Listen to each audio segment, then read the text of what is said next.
With this pump you can inflate a balloon and pop it too. Take a film can and make a hole in its base to make the suction valve. Then take another film can and make a hole in its lid to make the delivery valve. Make another hole to push the delivery pipe.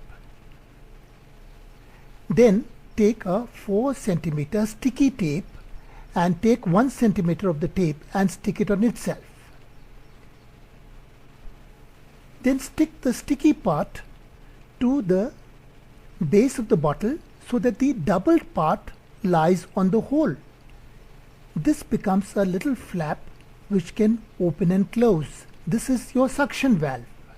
Similarly, stick a similar step on the base of the lid to make the delivery valve.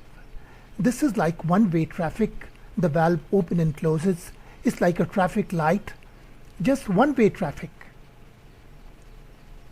Finally, shut the lid on the bottle and take about 7-8 inches of an old bicycle tube and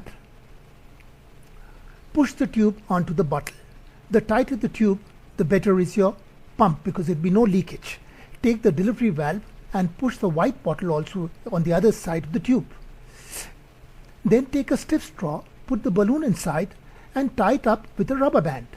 Push the stiff straw into the hole. Now your pump is ready. With both hands open and close the tube to inflate the balloon. With this pump you can inflate the balloon even with one hand. If you place it in water and move it up and down, large oodles of water come out and the water goes almost 15 feet away.